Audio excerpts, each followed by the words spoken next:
Oi, pessoal!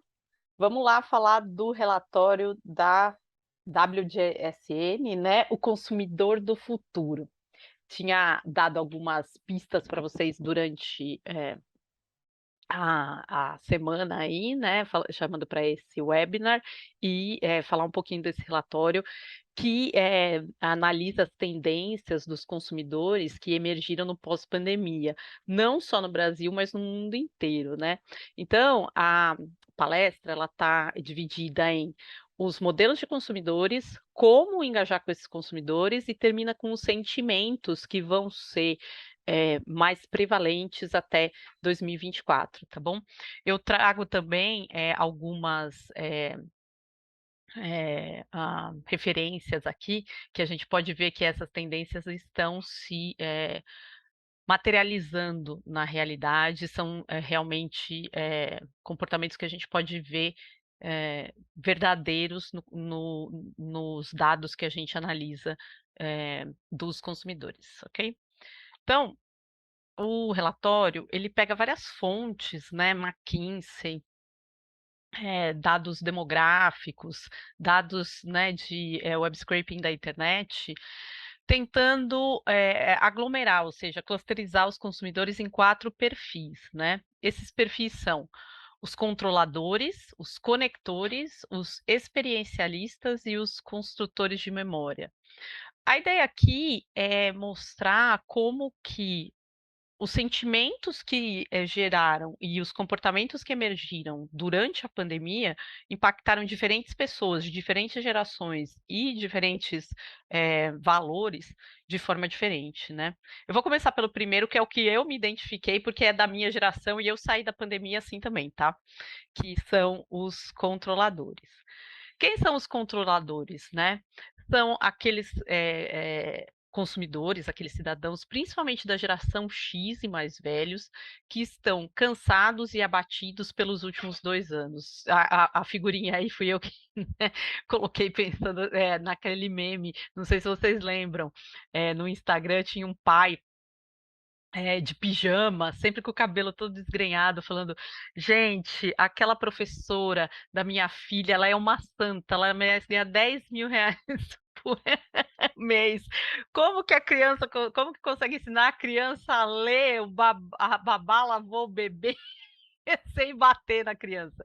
Então, esse é o estereótipo, né, do controlador, porque realmente esses 2 anos e meio de pandemia, né, que a gente passou, trouxeram um acúmulo de tarefas e um acúmulo de preocupações que deixaram esse perfil de consumidor sobrecarregado e abatido mesmo, né? Eu me identifiquei porque eu estou me sentindo exatamente assim, cansada, e a Virgínia está falando, eu também. É, cansada, estressada, sobrecarregada e diminuindo o tanto de tarefas que você quer fazer. Então, por isso que as pessoas desse perfil, elas buscam comprar mais online e facilitar a vida. Tudo que for tirar da frente dela uma tarefa, é isso que ela vai engajar mais, né? Buscar mais equilíbrio na vida pessoal e profissional, vocês vão ver que o outro perfil levou isso à estratosfera, né? Do tipo, falar não para as coisas e tal.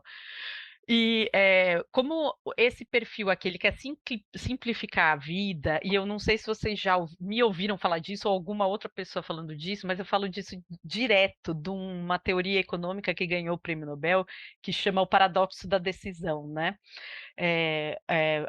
Os profissionais de marketing, os profissionais de empresas, né, e o senso comum mesmo, acha que quanto mais escolhas, ou seja, mais opções a gente der para as pessoas, vai ser mais fácil delas decidirem. E, na verdade, é o contrário. Quanto mais opção, mais difícil para a pessoa decidir. Por quê?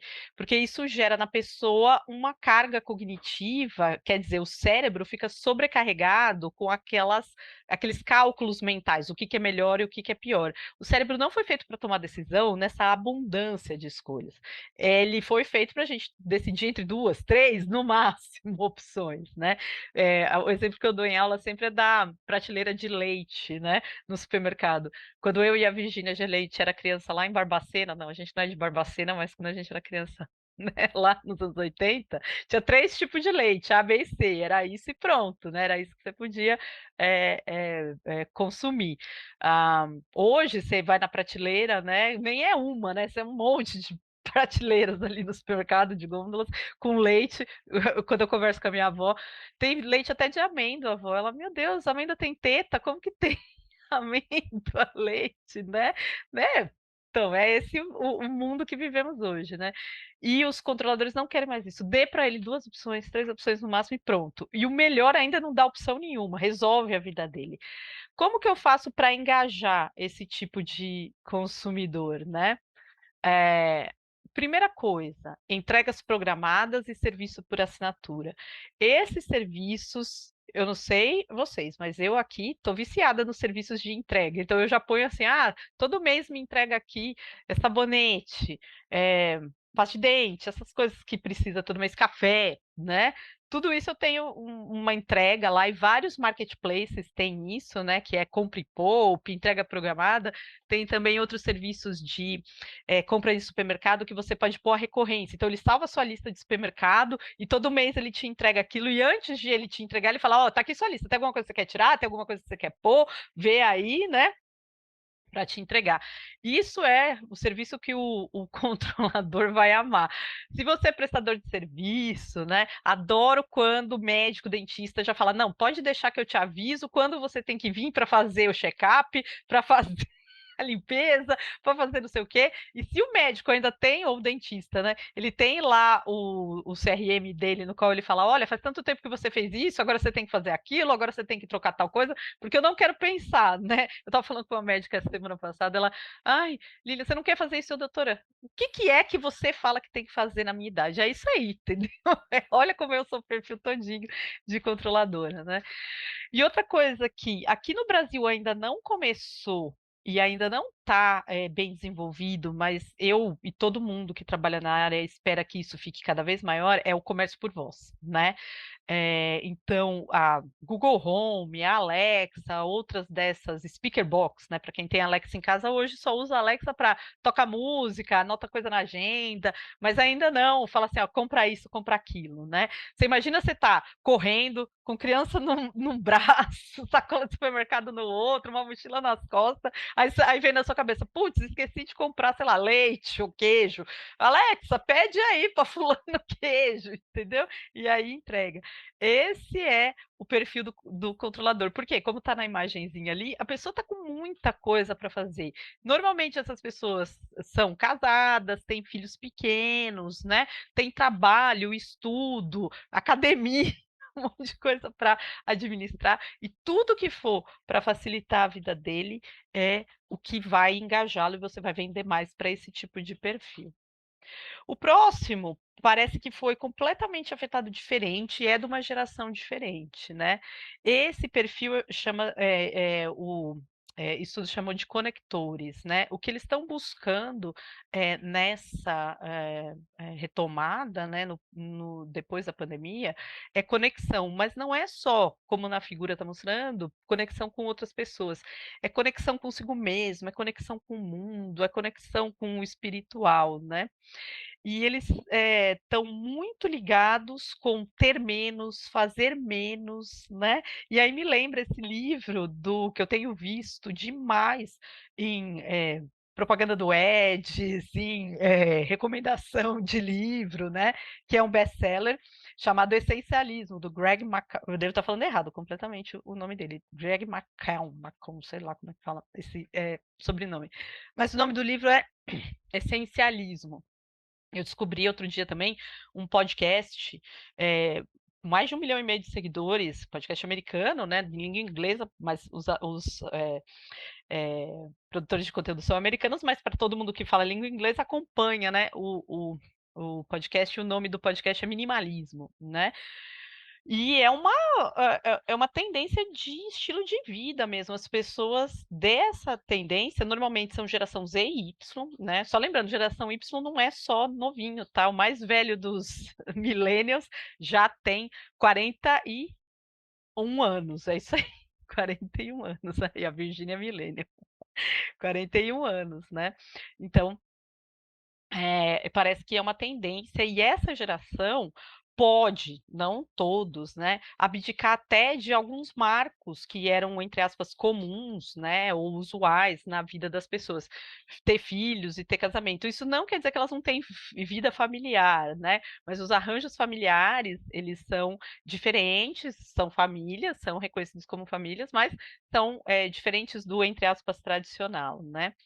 Outra grande, tendência que a gente ouviu e vê várias vezes pela, mídia por aí, é o fenômeno da, demissão, da grande demissão, da Great Resignation, né.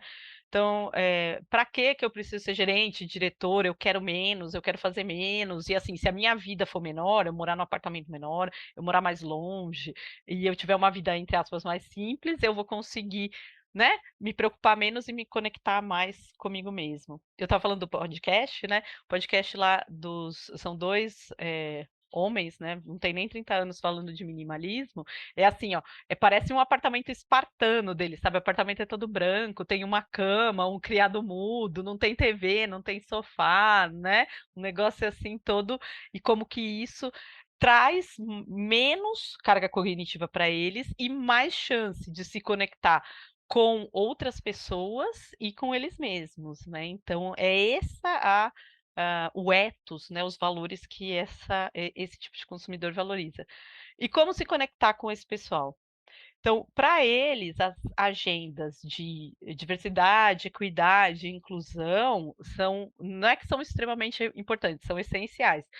Eu mesma nunca fiz uma pesquisa sobre isso, mas só nas aulas que eu ministro de MBA, vamos dizer, tem uns 150 alunos por mês no Brasil inteiro, né, que eu acabo conhecendo todo mês, assim, é fenomenal e, assim, espantoso para mim, que sou geração X, né, como todos eles falam que para escolher uma marca, eles olham primeiro se a marca é sustentável, se a marca, né, busca, dar suporte a valores de equidade e inclusão, que para quem é de geração X, normalmente a gente está procurando só o que é mais barato, né, o que chega mais rápido. Uma hierarquia de valores completamente diferente. E também a agenda de, ESG, né, então, sustentabilidade, os pilares sustentáveis da ONU, né, eu já vi marcas colocando no site como que a marca ajuda, né, os pilares de sustentabilidade da ONU, se eu não me engano, são 24, alguma coisa assim, e aí você tem que colocar lá como que a marca ajuda cada um deles, né. Já vi também pitch de startup, né, colocando esse tipo de coisa, né. E, como eu estava falando nos bastidores com a Virgínia, esse, não é um desafio só, de profissionais de marketing, mas também de, profissionais de RH. Então, a maioria dos profissionais de RH do meu relacionamento, da minha rede de relacionamento, estão tendo dificuldade enormes de contratar para vagas de entrada, né, vagas júnior.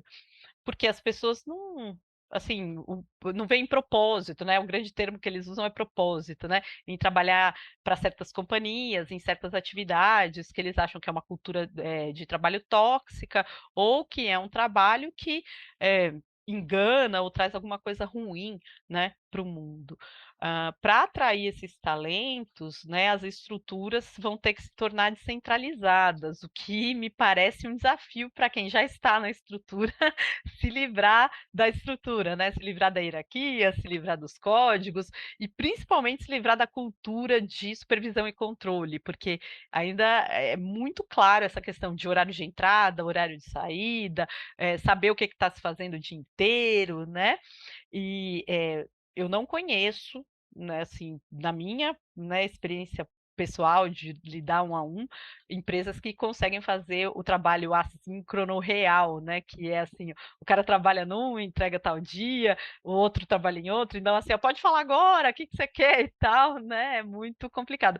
Para quem é prestador de serviço, como eu sou consultora, Né, para quem, tem esse, tipo de trabalho, talvez seja até mais fácil ver isso, mas é porque a gente não trabalha com funcionário, colaborador, a gente trabalha com fornecedor, né, então é tudo aqui no contrato e tal, e aí fica mais fácil de você trabalhar no assíncrono, né, no anywhere, anytime, né, então o cliente sabe que ele me manda uma mensagem 3 horas da manhã, 3 horas da manhã eu tô dormindo e eu não vou atender de jeito nenhum, né, não tem nem a menor possibilidade disso acontecer, mas o funcionário, eu acho que o cara liga e tem que atender e tem que estar lá e é isso, né.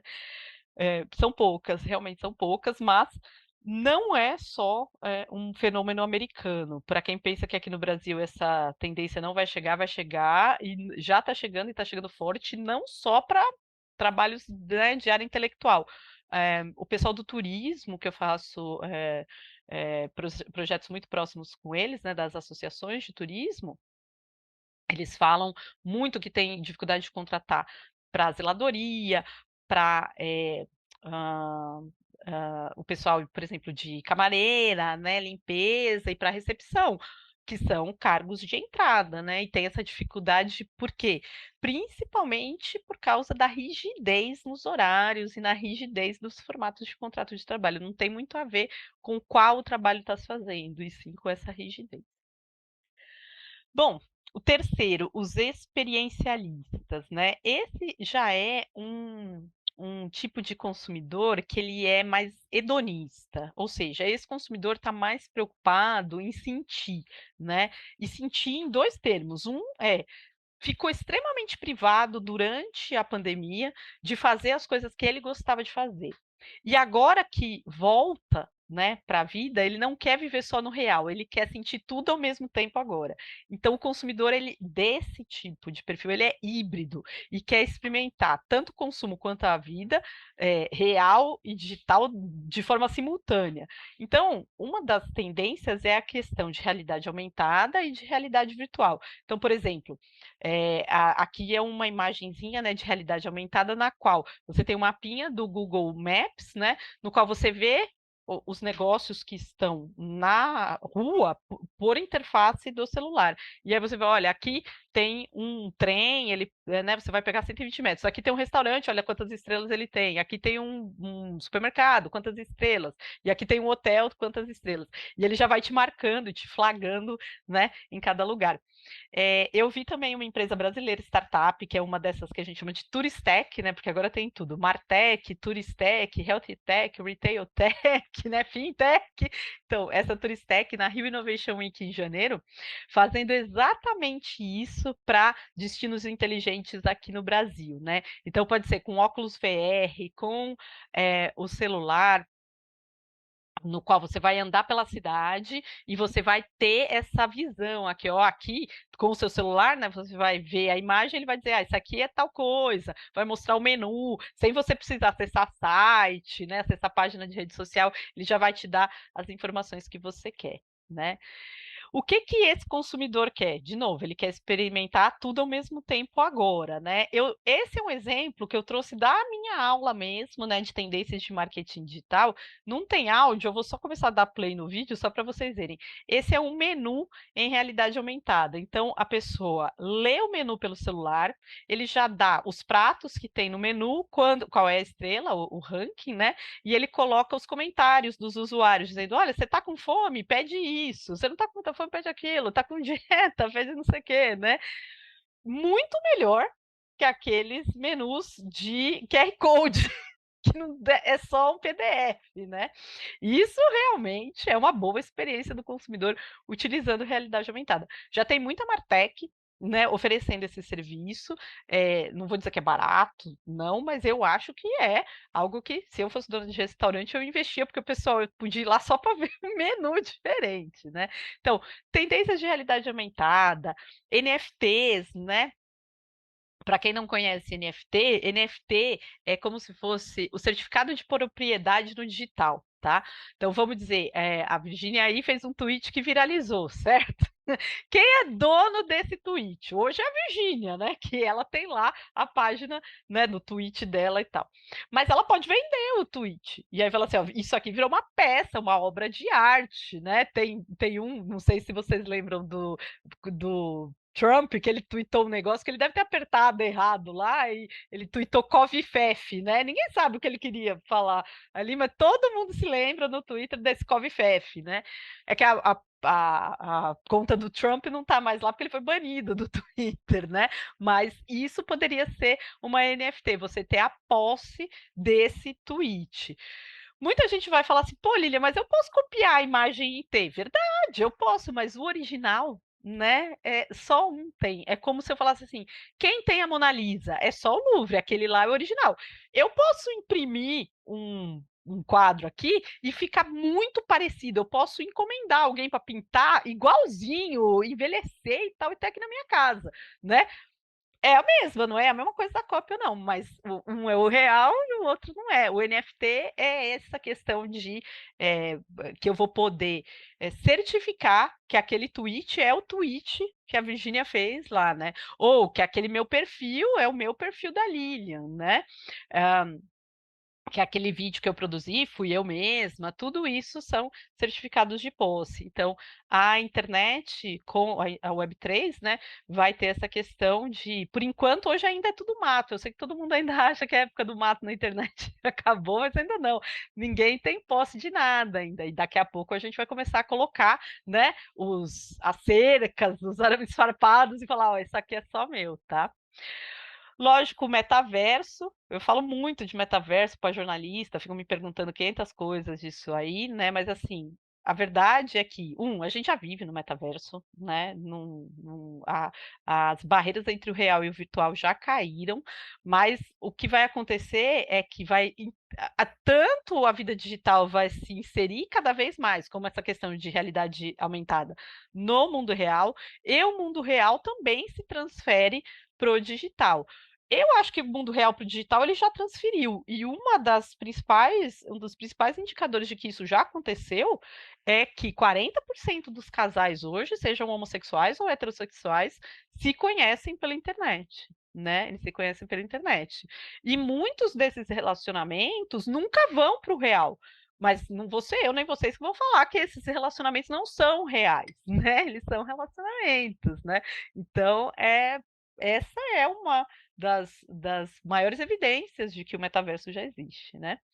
E por último, experiências ápticas. Olha, eu não sou engenheira de telecomunicações, mas os engenheiros de telecomunicações que eu conheço me prometem que isso vai acontecer, tá.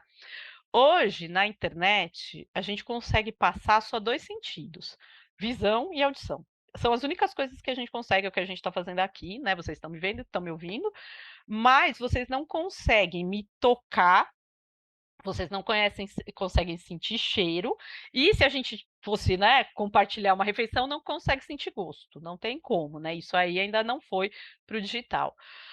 Parece que o primeiro sentido que vai, conseguir ser passado pelo digital vai ser essa questão de experiência áptica, tá. Áptico quer dizer de tato, certo? E eu acho que isso vai ter grandes implicações, principalmente para produtos. A gente tem uma escala que a gente mede isso na pesquisa, né, que é necessidade de toque. Algumas categorias de produto têm uma necessidade de toque altíssima, você não compra se você não puder tocar antes, né. Então, por exemplo, produtos de decoração, eu vou comprar uma mesa, eu vou comprar um sofá, eu vou comprar um colchão. É muito difícil uma pessoa comprar um produto desse totalmente na internet, por quê?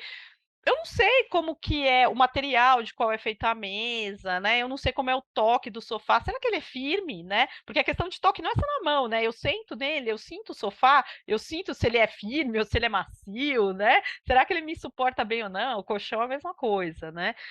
Como que eu passo isso pela internet? Então, essas experiências ápticas, né, de sentir o toque na internet vão ser as primeiras.